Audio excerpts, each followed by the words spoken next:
Hello viewers, আজ আমি আপনাদের সামনে করে দেখাবো ফ্রন্ট নেক এবং ব্যাক নেক একটি কুর্তির জন্য, যেটা আমি কাটছি 38 সাইজে। দেখুন আমি কিভাবে কাটিং করছি। প্রথমে একটি সোজা লাইন টেনে নেব, এটা হলো কাটিং লাইন। দ্বিতীয়টি হলো স্টিচিং লাইন, অর্থাৎ এখান দিয়ে সেলাইটা হবে।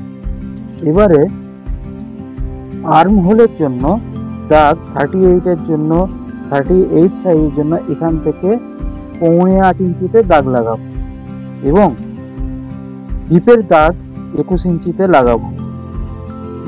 এটাকে এবারে সোজাসুজি টেনে নেব আর এখানেও সোজা দাগ টেনে নেব। তো আমার আজ টপিক হচ্ছে যে আমরা ফ্রন্ট নেক এবং ব্যাক নেক কিভাবে কাটবো। ফ্রন্ট নেক এবং ব্যাক নেক কাটতে যাওয়ার আগে আমি যেটা করে নেব সেটা হচ্ছে শোল্ডারটা বার করে নেব। শোল্ডারটা কিভাবে বার করছি দেখুন, এদিকে রয়েছে 7.75, এটিকে এই বরাবর ঘুরিয়ে ঠিক 7.75-এ রেখে এইখান থেকে 1/2 ইঞ্চি কম করে একটা দাগ লাগাবো। ঠিক আছে, দাগ লাগাবার পরে এটিকে একটি এইভাবে স্ট্রেট লাইন করে নেব। স্ট্রেট লাইন করার ফলে আবার এখানে দেখা যাবে, ধরুন আমি নেকটির চওড়া করতে চাইছি 6.5, 6.5 এইভাবে 6.5 দেখুন এইভাবে ফিতেটিকে বসিয়ে তার থেকে 2 সুতো কম নেব, ঠিক এভাবে। আর ডিপ ধরুন করতে চাইছি হচ্ছে সোজাসুজি মেজারমেন্ট করার সময় দেখা যাবে যে 6.5 ধরুন এদিকেও করতে চাইছি, তাহলে 6.5 লাগিয়ে 6.5 ফিতেটিকে বসিয়ে তার থেকে আবার 2 সুতো কম নেব। এইভাবে ধরুন দেখা গেল যে ফ্রন্টের মেজারমেন্ট, ফ্রন্ট নেকের জন্য মেজারমেন্ট নিয়ে নিতে পারি। এই লাইনটিকে সোজাসুজি স্কোয়ার বরাবর বার করে নেব। খুব সহজ পদ্ধতিতে দেখানোর চেষ্টা করছি। এইবারে আপনি এখানে যে ধরনের নেক তৈরি করতে চান, রাউন্ড নেক কিংবা ভি শেপ নেক, যেরকম খুশি নেক আমি দেখাচ্ছি, এটা ইউ আকৃতি নেকে। এই যে দেখুন, এই যে নেকটা তৈরি হলো, এটা কিন্তু রেডি অবস্থায় যে মেজারমেন্টটা হবে সেটা হচ্ছে এই যে এখান থেকে কিন্তু ধরতে হবে, এই জায়গাটা থেকে ধরলে কিন্তু হবে না, কারণ এটি হচ্ছে কাটিং লাইন আর রেডি হচ্ছে অর্থাৎ স্টিচিং লাইন। আর এখান থেকে যেটা তৈরি হবে 6.5, এই যে দেখুন 6.5, এখানে কিন্তু গিয়ে রেডি হবে। ঠিক আছে, এইবার এখান থেকে যেটা করতে হবে শোল্ডার ডাউনটা যেন করতে হবে। এই দেখুন 1/2 ইঞ্চি রেখেছি, 1/2 ইঞ্চি না, এটা 1.5 ইঞ্চিতে দাগ লাগাবে।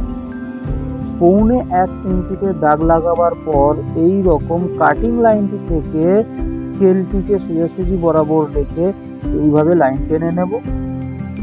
সোজাসুজি লাইন টেনে নেওয়ার পরে এই যে এখানে যেটা দেখা যাচ্ছে যে এই ড্রয়িংটা এলো, এই ড্রয়িংটা এসেছে, এই ড্রয়িংটা কিন্তু একটা ফ্রন্ট নেক কাটা যায়।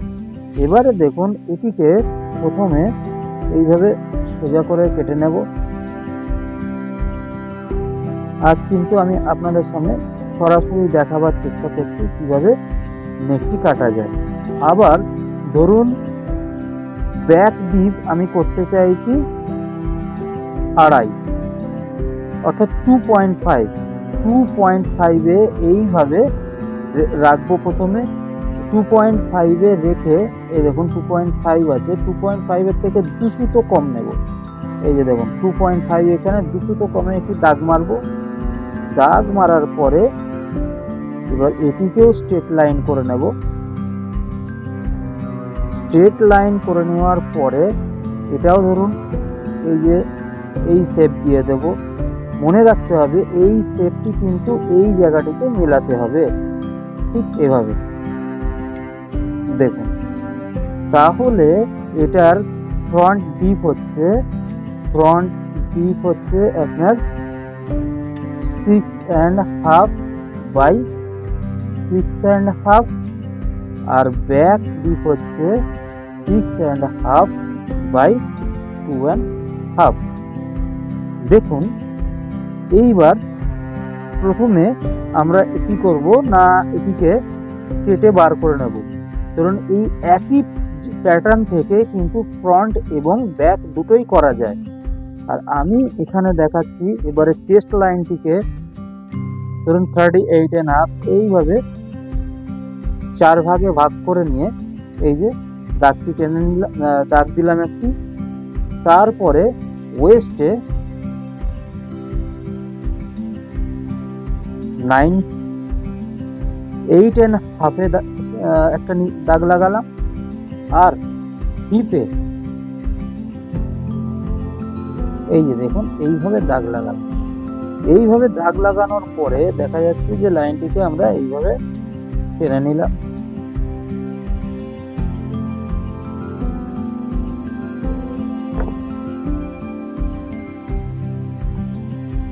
আমি কিন্তু এখানে মেন কেটে দেখাতে চাইছিলাম,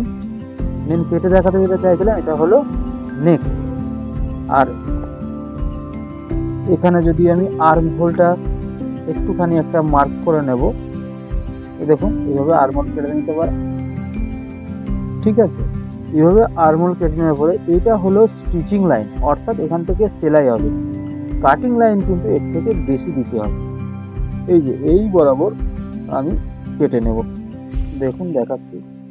প্রথমে এখান থেকে একটা ধরুন আমি কেটে নিলাম, তারপরে এটিকে এই যে খুব সহজ পদ্ধতিতে দেখানোর চেষ্টা করছি।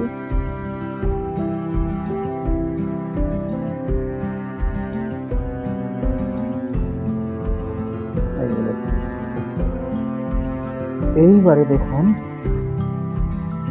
এইটাতে কিন্তু এই যে দেখুন এটাতে কিন্তু দুটোরই দাগ রয়েছে, ফ্রন্ট এবং ব্যাক।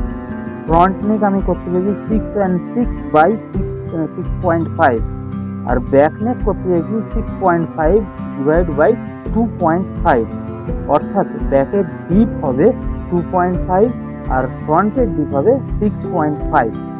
ফ্রন্টের ডিপটি আমার এখানে এলেই কিন্তু বার হয়ে যাবে। তো ব্যাকটা এই একই প্যাটার্ন থেকে কি করে বার করব সেটা আমি দেখাচ্ছি। দেখুন, আরো একটু কাপড়টিকে এইভাবে এগিয়ে নিয়ে সেম কাপড়টিকেই বসিয়ে এইভাবে বসিয়ে নেব। সেম কাপড়টিকে বসিয়ে নেওয়ার পরে এভাবে হালকা করে একটা আয়রন লাগিয়ে নেব। দেখুন, আবারও এইটিকে এরকম সোজাভাবে কেটে নেব, আর এখান থেকেও এভাবে বার করে নেব। দেখুন বন্ধুরা, এইভাবে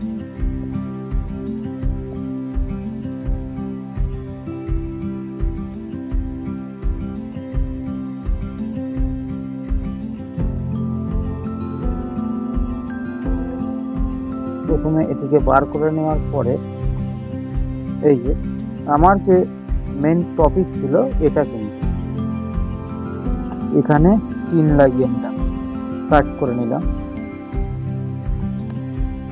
কাট করে নেওয়ার পরে ট্রেসিং হুইল দিয়ে এভাবে দাগ লাগিয়ে নিতে পারি।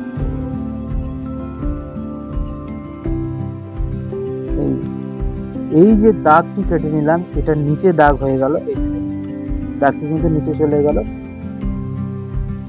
এটা কিন্তু ব্যাক পোর্শনের দাগ কেটে নিলাম। এইটিকেও এভাবে কেটে নেব।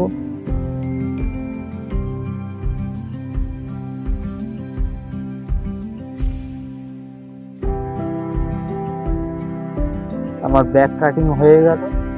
এবার আমি যেটা কাটিং করব সেটা হচ্ছে ফ্রন্ট কাটিং।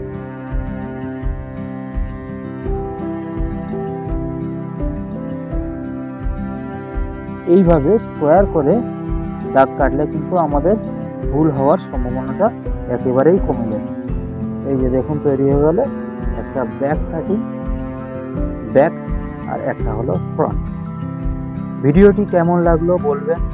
আপনারা চ্যানেলটিকে লাইক, সাবস্ক্রাইব করবেন এবং বেশি বেশি করে শেয়ার করবেন, যাতে আরও নতুন ভিডিও বানাতে আমি উদ্বুদ্ধ হই। দেখুন এভাবে খুব ইজিলি কিন্তু করা যায়।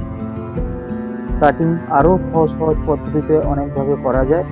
যেসব টিপস এই চ্যানেল থেকে পেতে থাকবেন, আর এই সংক্রান্ত বহু রকমের ভিডিও পাবেন, যার জন্য চ্যানেলটিকে অবশ্যই সাবস্ক্রাইব করুন।